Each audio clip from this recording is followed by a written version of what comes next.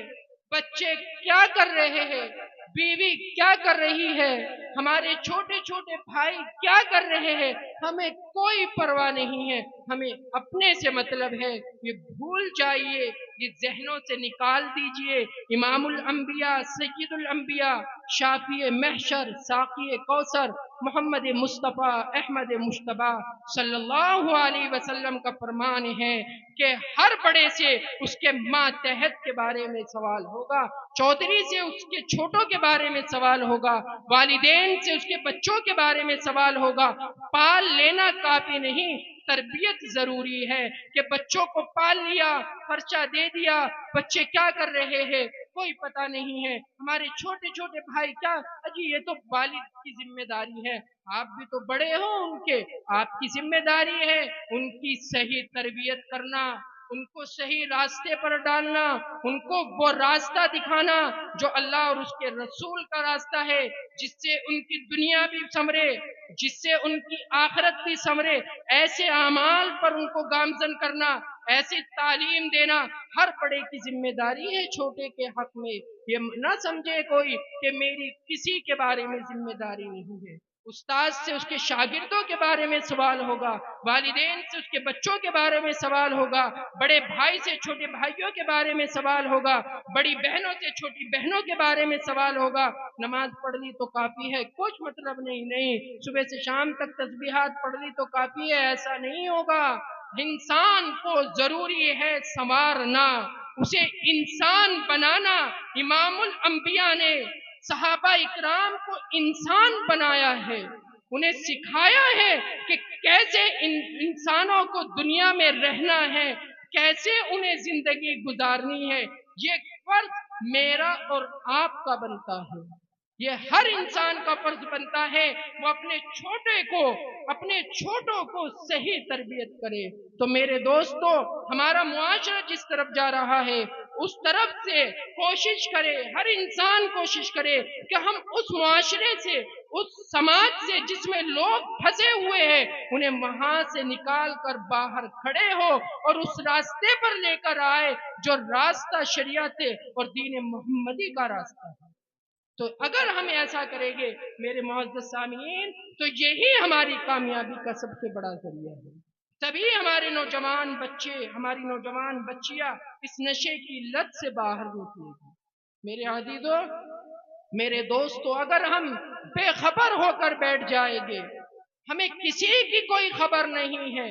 کون کیا کر رہا ہے ہمیں کوئی مطلب نہیں ہے، میرے دوستو، یہ پھر آئندہ ہماری آنے والا جو نسلیں ہیں، آنے والی ہماری جو قوم ہے اس کے لیے بڑا خطرناک اور بڑا دہشتناک اور بڑا وحشتناک چیز پیدا ہوگی جب ہمارے نوجوان ہی قوم جو ہوتی ہے وہ ریڑھ کی ہڈی ہوتی ہے معاشرے کی، معاشرے کو اگر سنوارے گا تو نوجوان سنوارے گا، اور اگر ہمارا نوجوان ہی بگڑ گیا ہے تو پھر کون سنوارے گا؟ تو عزیزو، میرے دوستو، صحیح راستے پر وہی ہمارا صحیح راستہ ہے جو قرآن اور حدیث کا راستہ ہے۔ تو اللہ تعالی ہم سب کو دین پر چلنا، اسلام پر چلنا آسان فرمائے، ہر طرح کی برائیوں سے ہماری حفاظت فرمائے۔ آخر دعوانا